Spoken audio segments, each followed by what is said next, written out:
Gue Fauzan Lubis. Gue lahir dari pasangan Muhammad Arda Lubis dan Nadira Quraish atau Nining Saifuddin. 3 bersaudara. Kakak gue yang paling besar perempuan, yang kedua laki-laki, yang paling besar seorang event planner, dan yang laki-laki seorang aktor. Bokap gue seorang akuntan dan dosen. Nyokap seorang penyanyi. Lucu, dia di RRI Bintang Radio tahun 78. Nyokap selalu memiliki metode yang lucu gitu. Setiap kecil gue bertiga sama kakak gue dan abang gue, sebelum tidur kita selalu dibikinin festival kecil-kecilan. Kita dibikin lomba nyanyi gitu. Jadi abang gue dan kakak gue juga bisa nyanyi. Ya kebetulan ya gue musisi sebelumnya. Ya pasti lu udah pada tahu. Iya, jadi lanjut lagi ya. Sebelum tidur kita dibikin festival gitu sama nyokap. Kita lah dibikin kompetisi menyanyi lagu-lagu yang kita suka. Yang gue tangkap di situ mungkin kita diajarkan hidup ini adalah sebuah kompetisi, dan mungkin tanpa disadari juga kita diajarkan mencoba untuk melantunkan sesuatu dari apa yang ada di diri kita, baik ekspresi, bunyi, gerak, apapun itu. Dan itu yang membuat gue tertarik dengan musik dari masa kecil itu sih. Jadi setiap acara gue selalu dipancing untuk bernyanyi, dan makin lama gue makin merasa, wah, nyanyi lagi, apa sih ini nyanyian ini? Mulai ada tanda tanya lagi. Gue makin sering mendengarkan musik. Gue sering mendengarkan Jackson 5 dulu ya.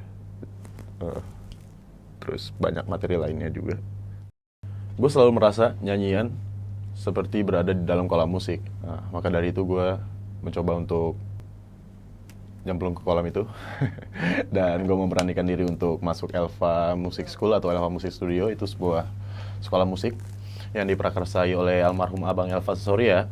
Dan berawal dari kelas-kelas reguler, akhirnya lambat laun gue coba untuk turut aktif berpartisipasi dalam setiap event tentunya di situ. Dan puji Tuhan, alhamdulillah gue berhasil untuk bisa bertemu langsung dan diajar langsung oleh almarhum Abang Elva Sesoria. Ajaibnya gue diajarin nyanyi sama orang yang gak bisa nyanyi. Bisa lu bayangin gitu, seorang almarhum Abang Elva Sesoria itu tidak bisa nyanyi, tapi dia mempianokan vokal gue. Ingat sekali, jadi kalau ada yang false gitu, dia selalu pencet saya di mana, di sini. Dan dia metode yang dia berikan berpengaruh dari segi gue berkarya. Metode yang dia berikan sangat mempengaruhi. Dan lambat laun gue dapat kesempatan untuk turut berpartisipasi di acara World Choir Games yang ada di Xiamen. Namun dengan ada beberapa kendala, akhirnya gue tidak bisa untuk ikut ke sana, berangkat dengan tim. Namun dalam proses latihan itu sudah sangat memberikan banyak ilmu buat gue. Di masa-masa gue bersama Elva Sesoria itu, di masa-masa gue menimba ilmu di sana, sekitar dari umur 10 sampai 15 mungkin. Di masa-masa itu mungkin di fase hampir lulus SD sampai SMP kali ya, kurang lebih. Itu masa-masa di mana anak remaja yang pengen mencoba segala sesuatunya gitu. Jadi agak liar juga sekecilnya. Dan mencoba untuk mengaplikasikan apa yang gue pelajarin di Elva, tapi dengan metode lain. Karena yang kita tahu kurikulum di Elva tuh klasik, pop, jazz gitu kan. Gue coba ngeband SMP, nama bandnya The Big Mushroom. The Big Mushroom ya Drummernya itu Ozer Angkuti. Drummernya Piston dulu, itu lucu banget. Sekarang dia jadi komika sukses tuh anak. Eh, Berawal senang-senang, oke, lu tak, gue merasakan kayak enak juga energinya. Kayak lu bermusik keroyokan lebih kuat energinya gitu.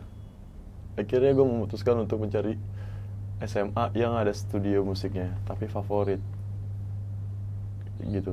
Jadi gue ngelihat SMA Negeri 82 nih, gila, gokil. Saat itu dia salah satu raja festival, kalau nggak SMA 82, PSKD, Gonzaga. Dan gue mencoba untuk bisa masuk SMA itu, dan alhamdulillah gue masuk SMA itu. Di sana gue ngelihat banyak band yang cenderung eksploratif. Salah satunya ada Dito Percussion, dia bersama E-Outs, Faudi Irianto, ya, Rian Hazairin, Viera. Faudi itu di JBF ya, JBF Trio. Gue cinta sekolah itu karena selama 4 tahun menimba ilmu di sana, gue dapat kesempatan untuk rekaman lagi, jaga pintu studio di sana. Jadi kalau bolos sekolah gitu, gue malas kelas, gue tinggal ke studio tidur dan bisa rekam. Akhirnya lulus sekolah, gue memutuskan untuk vakum dulu. Gue nggak pengen kena pendidikan gitu kan, dan gue reguleran juga di salah satu kafe di Mahakam. Dan balik lagi Jackson 5, banyak sekali materi dari dia yang gue bawakan di saat gue reguleran di salah satu kafe di Mahakam. Lepas tahun lebih atau 2 tahun ya, gue memutuskan untuk memperdalam lagi ilmu gue di musik tentunya. Gue memutuskan untuk masuk ke IKJ, Institut Kesenian Jakarta. Musik itu masuk dalam Fakultas Seni Pertunjukan, cuman kurikulum yang ada di musik hanya untuk dimainkan. Gue bertanya-tanya bagaimana cara gue untuk mendapatkan ilmu, tidak hanya untuk memainkan musik itu, tapi bagaimana cara gue bisa menyajikan musik itu, ilmu itu yang ingin gue dapat. Akhirnya gue mencoba casting. Mas Didi, almarhum Didi PT tuh buka casting di kampus, drama musikal Lutung Kasarung, dan gue coba ikut, dan akhirnya gue dapat peran yang cukup penting, dan itu tanggung jawabnya besar sekali. Dan jadi bagi gue, orang yang buta acting, gue sangat mendapat banyak petuah. Dari situ gue mencoba aplikasikan metode gimana menyajikan karya musik gue dengan apa yang gue dapat dari ilmu acting tersebut. Lucunya, ada kisah lucu juga di IKJ, yang dimana saat itu tahun 2014 IKJ menjadi tuan rumah Liga Seni yang dinamakan PT KSI, Parade Teater Kampus Seni Seluruh Indonesia. 4 tahun sekali liganya.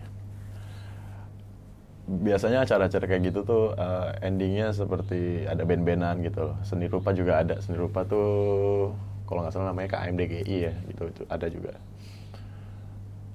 Akhirnya setelah gue 4 tahun nongkrong sama orang-orang itu aja,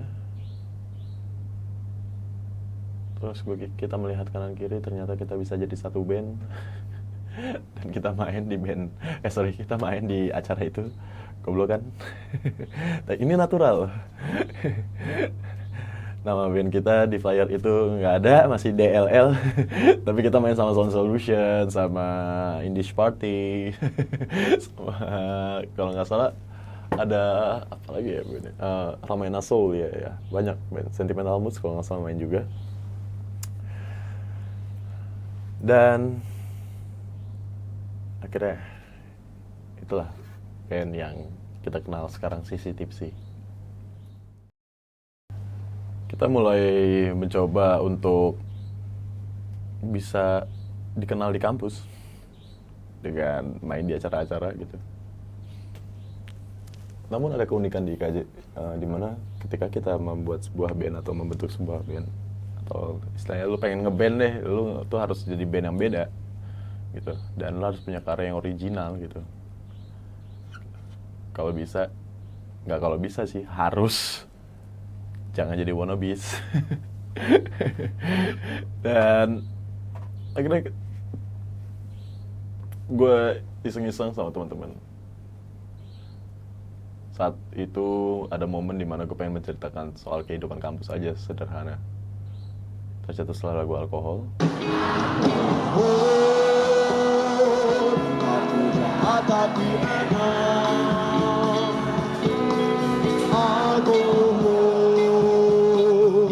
Bisa juga buat luka ringan.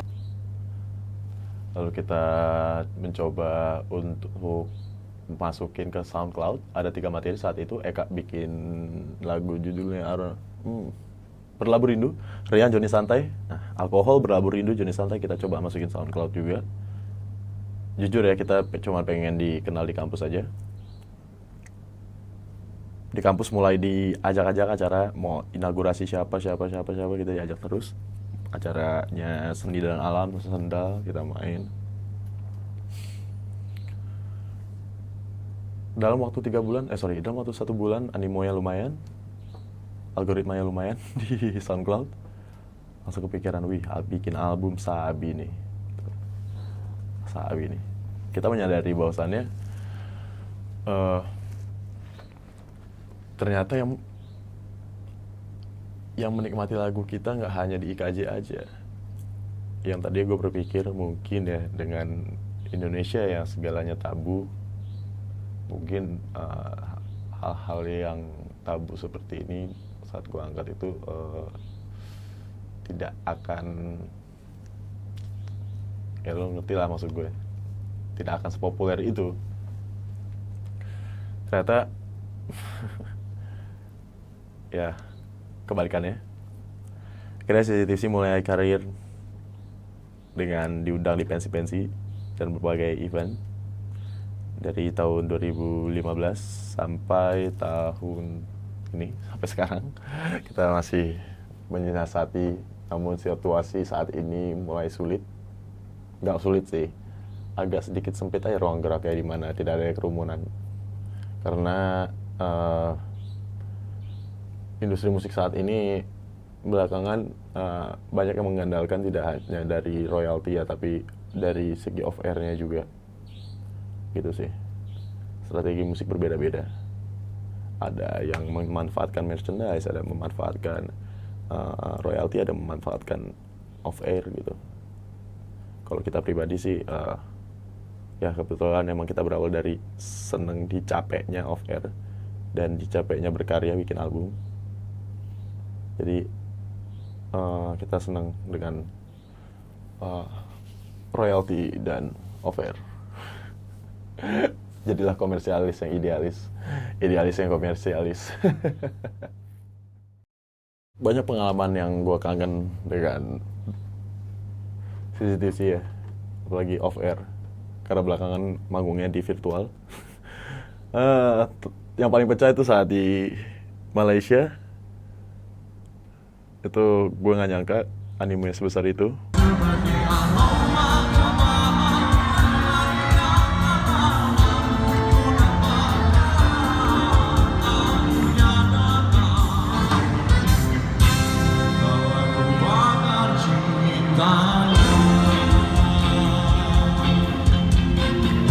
Nontonnya gue nggak tahu persisnya beberapa ribu ya. Merchandise sold out. Dan ada momen lucu yang gak akan gue lupa ketika gue ke sebuah grocery, gue beli rokok gitu di sana. Sorry, nggak beli rokok karena rokok mahal. Gue denger lagu gue di AirPlay dan wow, sampai ke negeri seberang. Terima kasih Tuhan. Namun situasi seperti ini, gue tetap harus bisa adaptif dan eksploratif, karena itulah tujuan gue hidup gitu. Gue seorang musisi, gue harus kreatif, adaptif, eksploratif. Maka dari itu gue mencoba biar lebih leluasa ruang gerak gue coba move ke Bali, dimana gue bisa menyajikan karya gue di depan orang langsung gitu ya. Kalau virtual tuh nggak asik Bor gitu loh. Yang maksud bukan nggak asiknya sih dalam artian duitnya sih asik ya.